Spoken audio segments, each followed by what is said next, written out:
इस सीरीज़ के अंदर हम क्लास 10th के फर्स्ट चैप्टर के बारे में, फिजिक्स के फर्स्ट चैप्टर के बारे में पढ़ रहे हैं, जिसका नाम है reflection and refraction of light, जिसके अंदर हम ऑप्टिक्स के फिनोमिना का अध्ययन करते हैं। वो इसी सीरीज़ का तीसरा लेक्चर है। इसी सीरीज़ का ये तीसरा लेक्चर है। इससे पहले हम 2 लेक्चर पढ़ चुके हैं, जिसमें हमने रिफ्लेक्शन ऑफ लाइट और फॉर्मेशन ऑफ लाइट इसके बारे में धीरे धीरे थोड़ा बहुत अध्ययन किया था। अब इसी का कंटिन्यूएशन ये वीडियो है। इस वीडियो के अंदर हम ये जानेंगे कि स्फेरिकल मिरर के द्वारा किस किस कंडीशन में कौन कौन से इमेज फॉर्म होते हैं और उस इमेज का प्रॉपर्टी कैसा होता है, यानी कि इमेज इरेक्ट होता है या वर्चुअल होता है, सीधा है और उल्टा है, इमेजिनरी है, छोटा है, डिमिनिश है या बहुत ही ज़्यादा एक्स्ट्रा लार्ज है। तो इन सब चीज़ों के बारे में हम पढ़ेंगे इस वीडियो में। तो सबसे पहले आप इस चार्ट के माध्यम से आप समझिए कि जो फॉर्मेशन होता है इमेज का वो कैसे फॉर्मेशन होता है। उससे पहले मैं आपको कुछ चीज़ें बता दूँ कि मान लीजिए कि जैसे कि हम बात करते हैं किसी कॉनकेव मिरर या कॉन्वेक्स मिरर के बारे में, तो एक कंडीशन हम उसमें सबसे पहले पढ़ते हैं कि मान लीजिए कि हमारे पास एक यहाँ पे मान लीजिए कि हमारे पास एक कॉनकेव मिरर है। ये कॉनकेव मिरर है,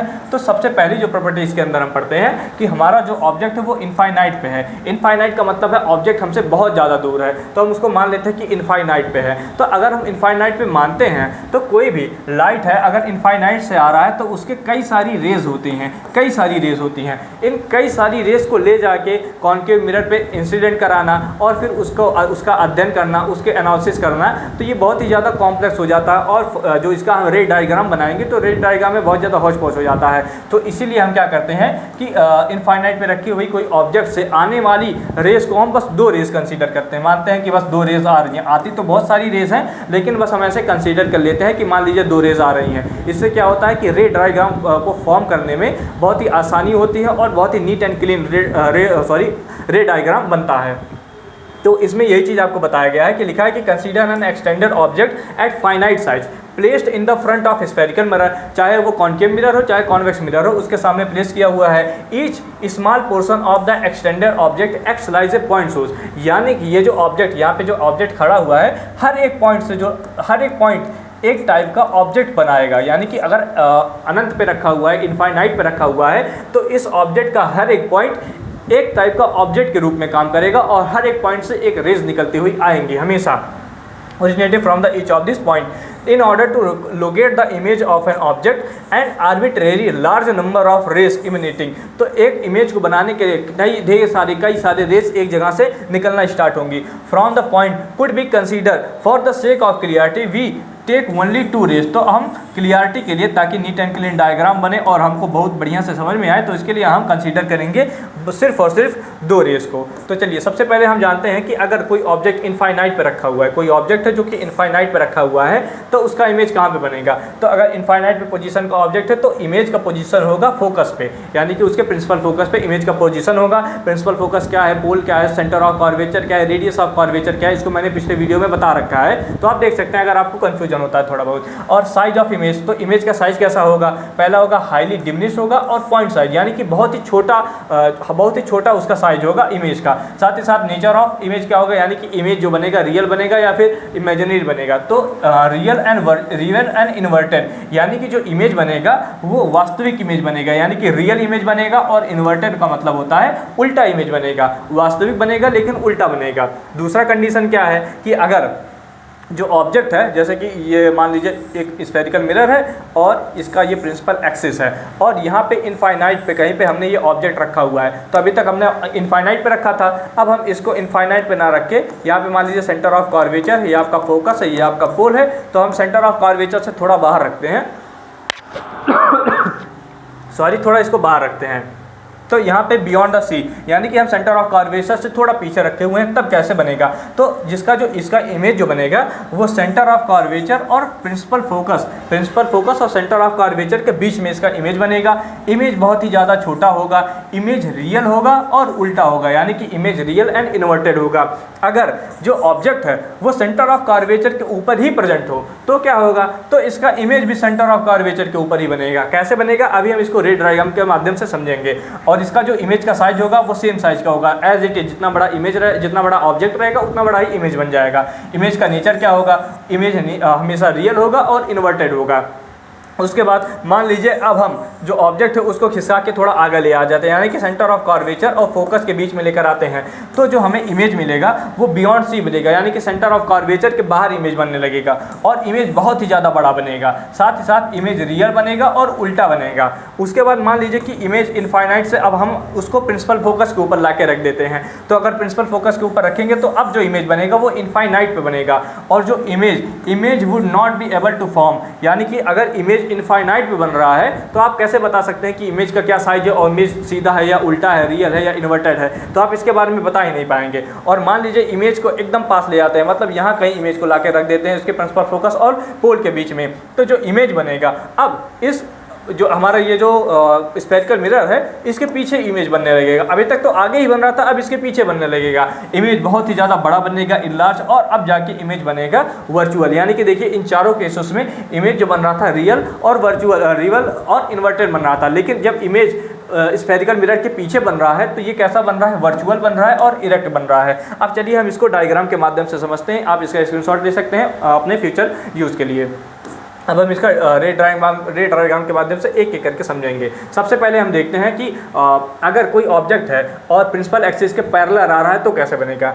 a ray parallel to the principal axis after the reflection will pass through the principal focus in the case of concave mirror और appear to diverge from the principal focus in case of cathode. इतना सारा इसके बारे में लिखा हुआ है, हम बताते हैं क्या है। देखिए अगर कोई ऑब्जेक्ट से कोई रेज निकलते हुए आती है और ये प्रिंसिपल फोकस मैंने बताया था, ये होता है आपका प्रिंसिपल फोकस, ये होता है सेंटर ऑफ कर्वेचर, ये आपका ये प्रिंसिपल एक्सिस है, ये सेंटर ऑफ कर्वेचर, ये प्रिंसिपल फोकस, ये आपका पोल है। तो अगर प्रिंसिपल फोकस से एकदम पैरेलल कोई लाइट चलता हुआ आ रहा है और स्फेरिकल मिरर से जब ये टकराएगा तो टकराने के बाद फिर ये रिफ्लेक्ट हो जाएगा, टकराने के बाद ये रिफ्लेक्ट हो जाएगा और जिस पॉइंट से होकर जाएगा वो उसका प्रिंसिपल फोकस कहलाएगा। और साथ ही साथ अगर कॉन्वेक्स मिरर है तो कॉन्वेक्स मिरर में क्या होगा कि जब लाइट आएगा और अपने स्फेरिकल मिरर से टकराएगा तो हमें लगेगा कि जैसे कि ये प्रिंसिपल फोकस से आ रहा है, हमें रियल में नहीं आ रहा होता है, लेकिन हमें ऐसा फील होता है कि जो लाइट का रे है या फिर जो इमेज का फॉर्मेशन हो रहा है वो प्रिंसिपल फोकस से आता हुआ प्रतीत होता है, रियलिटी में नहीं बनता, वो आता हुआ प्रतीत होता है।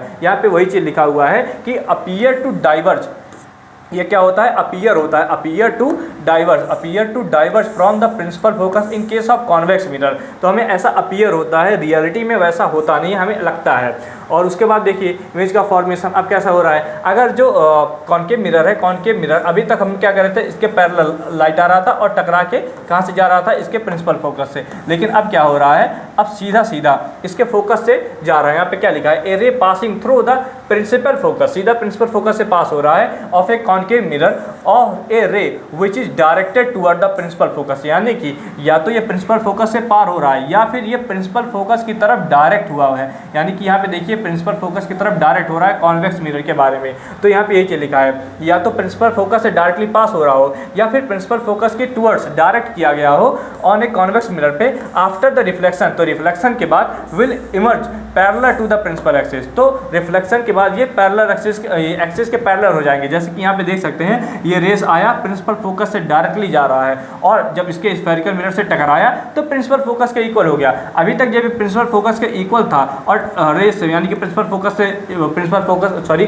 एक्सिस के इक्वल था और स्फेरिकल मिरर से टकराया था, तो ये हमारे फोकस से होते हुए जा रहा था। अब यहाँ पे ये फोकस से ऑलरेडी पहले से ही फोकस से होते हुए जा रहा है, लेकिन रिफ्लेक्शन के बाद ये प्रिंसिपल एक्सिस के इक्वल हो जा रहा है या इसके पैरेलल हो जा रहा है। सेम चीज़ यहाँ पे हो रहा है कि हमें ऐसे लग रहा है, सेम चीज़ यहाँ पे क्या हो रहा है कि हमें ऐसा लग रहा है कि जो रे है वो डायरेक्ट किया गया है टुवर्ड्स फोकस, इसके प्रिंसिपल फोकस से डायरेक्ट किया गया है, लेकिन डायरेक्शन के बाद क्या हो रहा है कि जैसे यहाँ पे आ रहा है ये इसके प्रिंसिपल फोकस के इक्वल हो रहा है। यहाँ पे देखिए ये लाइट का डायरेक्शन दिखा रहा है कि यहाँ से लाइट आया और यहाँ से रिफ्लेक्ट हो जा रहा है। लाइट यहाँ से आ रहा था लेकिन हमें लग रहा है कि अब यहाँ से ऐसे निकल रहा है। मतलब जो कन्वेक्स मिरर होते हैं उसमें चीज़ें अपीयर होती हैं, मतलब वो हमें अपरेंट होता है, वो हमें रियलिटी वैसा होती नहीं, बस हमें लगता है। अब यहाँ पे क्या लिखा है कि देखिए अब ये पिछला वाला ही ऑब्जर्वेशन है, इसमें क्या हुआ था कि ऐसे बना हुआ था और ऐसे गया, ये आपका प्रिंसिपल फोकस था, ये आपका पोल था, तो प्रिंसिपल फोकस से होते हुए डायरेक्ट गया था, प्रिंसिपल फोकस से होते हुए डायरेक्ट गया था और प्रिंसिपल एक्सिस के पैरेलल हो गया था। और यहाँ पे कहीं पे आपका होता है सेंटर ऑफ कर्वेचर, तो हमने सेंटर ऑफ कर्वेचर से क्या किया, इसके ऊपर एक नॉर्मल ड्रॉ कर दिया। यहाँ पे जो ये चीज़ है ये है नॉर्मल ड्रॉ करना, क्योंकि अभी मैंने आपको पिछले वीडियोस में बताया था रिफ्लेक्शन ऑफ लाइट के बारे में कि जब भी रिफ्लेक्शन होता है तो हम इसके ऊपर एक नॉर्मल ड्रॉ कर देते हैं और reflected ray, incident ray, reflected ray और नॉर्मल तीनों एक ही प्लेन पे होते हैं। तो ये जो एंगल बन रहा है आप कह सकते हैं ये इंसिडेंट एंगल है, ये जो एंगल बन रहा है ये रिफ्लेक्टेड एंगल है, और ये तो मैंने बताया नॉर्मल है। ये तीनों एक ही प्लेन पे हैं, तो यहाँ पे रिफ्लेक्शन का फिनोमिना आपको दिखा रहा है इस केस में। इस केस में देखिए कि यहाँ पे प्रिंसिपल फोकस की तरफ रे डायरेक्ट किया गया, ऐसे हमको अपीयर हुआ कि डायरेक्ट किया गया। तो इसके डायरेक्ट होने से क्या हुआ कि ये प्रिंसिपल एक्सिस के पैरेलल हो गया। अब प्रिंसिपल एक्सिस के पैरेलल होने के बाद हमने सेंटर ऑफ कर्वेचर से इसके ऊपर एक नॉर्मल को ड्रा कर दिया। तो नॉर्मल को ड्रा कर दिया तो ये क्या बन गया आपका इंसिडेंट रे, और ये क्या बन गया रिफ्लेक्टेड रे। जो और मैंने आपको ऑलरेडी बताया इंसिडेंट रे और रिफ्लेक्टेड रे हमेशा एक दूसरे के इक्वल होते हैं। और यहाँ से ये जो नॉर्मल है, यहाँ पे ये क्या बन रहा है नॉर्मल। तो incident ray, reflected ray and normal ये तीनों एक ही प्लेन पे एक ही पॉइंट पे आके मिल जाते हैं। तो यहाँ पे रिफ्लेक्शन का फिनोमिना कंप्लीटली ट्रू हो जाता है। यहाँ पे यही चीज़ बताया गया है। तो आप इसके बारे में देख सकते हैं, या इसको लिखना चाहें तो लिख लीजिए, स्क्रीनशॉट ले सकते हैं।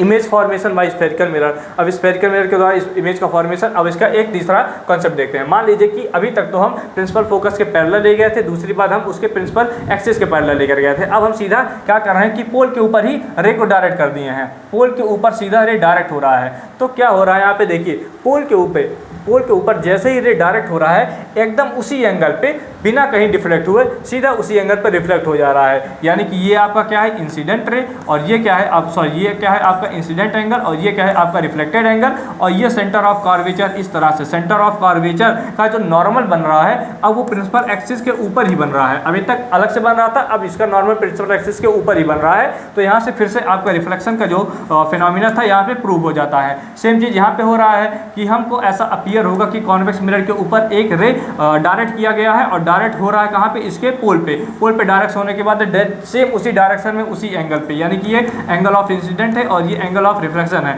तो एंगल ऑफ इंसिडेंट और एंगल ऑफ रिफ्लेक्शन के इक्वल ही एकदम से रिफ्लेक्ट हो जा रहा है। और यहाँ से सेंटर ऑफ कर्वेचर से हम इसके ऊपर एक नॉर्मल ड्रॉ कर रहे हैं, और ये नॉर्मल प्रिंसिपल एक्सिस के ऊपर लाई कर रहा है। तो यहाँ पे वही चीज़ लिखा हुआ है, एकदम सीधा उसी एंगल पे आ जा रहे हैं। तो अगर आप इसका स्क्रीनशॉट लेना चाहें ले सकते हैं, और इसके बारे में पढ़ सकते हैं। अब हम आगे मूव करते हैं और देखते हैं कि क्या है।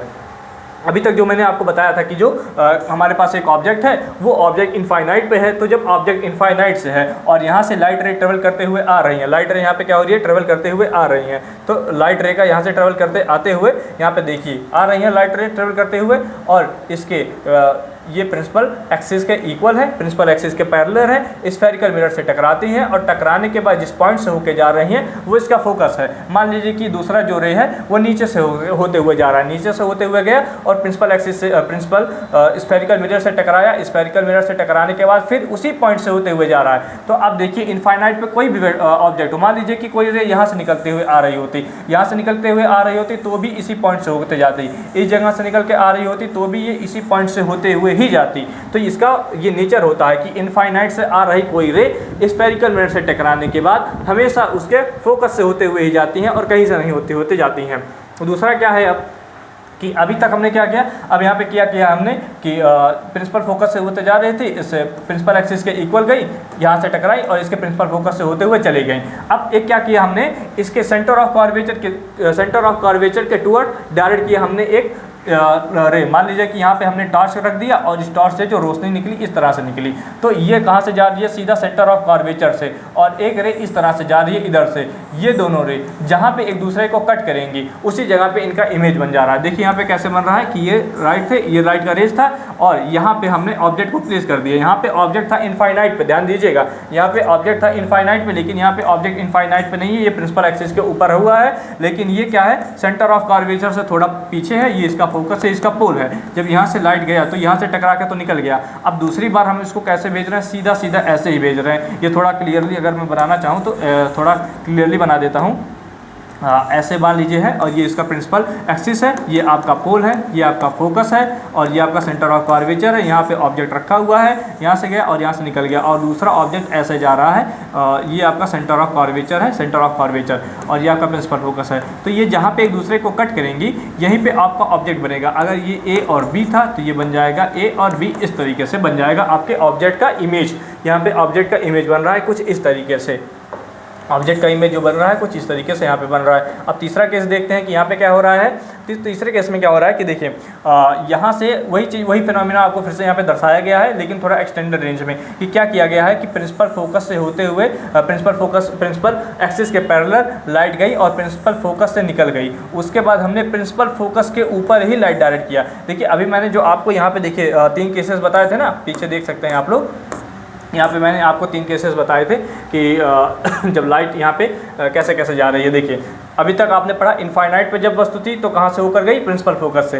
बियॉन्ड सी थी तो एफ और सी के बीच में होकर गई। अब सी के ऊपर पॉइंट है। अब यहाँ पे देखेंगे कि पॉइंट कहाँ, जो ऑब्जेक्ट है वो कहाँ पे रखा हुआ है, सी के ऊपर ऑब्जेक्ट रखा हुआ है। यहाँ पे देखिए ऑब्जेक्ट कहाँ रखा हुआ है, सी के ऊपर, यानी कि सेंटर ऑफ कर्वेचर के ऊपर। सेंटर ऑफ कर्वेचर के ऊपर ऑब्जेक्ट रखा हुआ है, तो सेंटर ऑफ कर्वेचर के ऊपर जब ऑब्जेक्ट रखा जाएगा तो उसका जो इमेज बनेगा वो बहुत ही छोटा बनेगा। जैसे आप लोग यहाँ पे देख सकते हैं, यहाँ पे ये चीज़ लिखा हुआ है कि सेंटर ऑफ कर्वेचर के ऊपर अगर ऑब्जेक्ट रखा हुआ है तो उसकी इमेज का पोजीशन सेंटर ऑफ कर्वेचर के ऊपर ही बनेगा और सेम साइज का बनेगा और रियल और इन्वर्टेड बनेगा। तो देखिए कि रे डायग्राम के अकॉर्डिंग क्या ये चीज़ ट्रू है या फॉल्स है। तो सेंटर ऑफ कर्वेचर के ऊपर यहाँ पे ऑब्जेक्ट रखा था, यहाँ से ये एक लाइट गई प्रिंसिपल एक्सिस के पैरेलल और स्फेरिकल मिरर से टकराई तो कहाँ से होकर गई, प्रिंसिपल फोकस से। दूसरी लाइट हमने डायरेक्ट प्रिंसिपल फोकस के ऊपर ही डायरेक्ट की, वो यहाँ से टकराई और प्रिंसिपल स्फेरिकल मिरर से टकराई और प्रिंसिपल एक्सिस के इक्वल हो गई।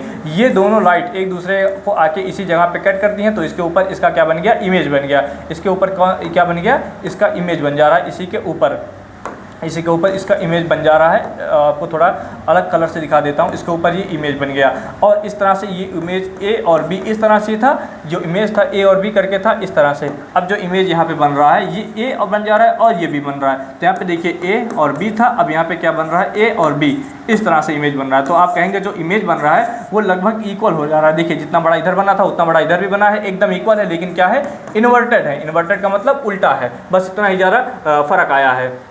डी वाले में क्या देख रहे हैं, तीसरा केस 3 केस था, चौथा केस इसमें क्या लिखा था, आप देखिए चौथा केस इसमें क्या लिखा था।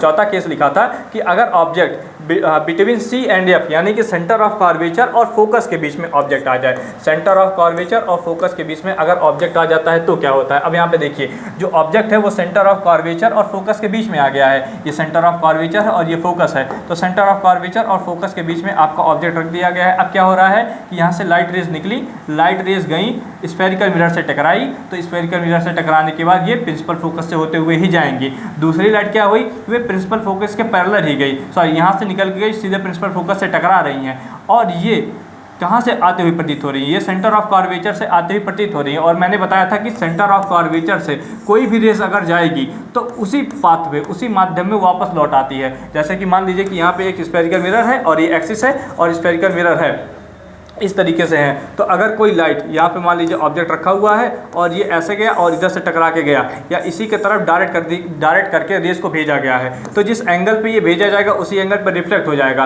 कोई भी रेज हो, अगर ये सेंटर ऑफ कर्वेचर से होते हुए जाता है तो उसी पथ पे, उसी डायरेक्शन में, उसी एंगल पे वापस रिफ्लेक्ट हो जाता है, तो जो कि मैंने आपको पिछले वीडियो में ऑलरेडी बताया था। तो उसी प्रिंसिपल पे यहाँ पे ये काम कर रहा है, सेम टू सेम वैसे ही। तो यहाँ पे क्या हुआ कि प्रिंसिपल फोकस से टकरा के एक रह गया, दूसरा रे सेंटर ऑफ कर्वेचर से होते हुए जा रहा है। ये दोनों रे कहाँ पे मिल रहे हैं, इस पॉइंट पे। तो इसी पॉइंट पे इनका इमेज बन रहा है। अब आप इमेज को कंपेयर करिए, ये ऑब्जेक्ट था, ऑब्जेक्ट यहाँ पे छोटा था, यहाँ पे इमेज बड़ा है, तो ऑब्जेक्ट इमेज जो बनेगा ऑब्जेक्ट से बड़ा बनेगा, साथ ही साथ उल्टा बनेगा और इनलार्ज बनेगा। इनलार्ज मतलब उससे बहुत ही बड़ा बनेगा। तीसरा केस क्या था, तीसरा केस ये था कि अब ऑब्जेक्ट सीधा सीधा फोकस पे आ जाए। तीसरा केस यहाँ पे देखिए क्या लिखा था, तीसरा केस ये लिखा है ना कि अब ऑब्जेक्ट सीधा सीधा आपके फोकस पे आ जाए। अभी तक सी बिटवीन सी एंड एफ था, अब सीधे फोकस पे आ जा रहा है। तो फोकस पे जब आएगा तो इसका इमेज कहाँ बनेगा, इन्फिनिटी पे बनेगा। जब इन्फिनिटी पे था तो इसका इमेज बन रहा था फोकस पे। अब जब ऑब्जेक्ट फोकस पे है तो इसका इमेज जो बन रहा है वो इन्फिनिटी पे बन रहा है। देखिए इसका इमेज कहाँ पे बन रहा है, इन्फिनिटी पे बन रहा है। अब इसके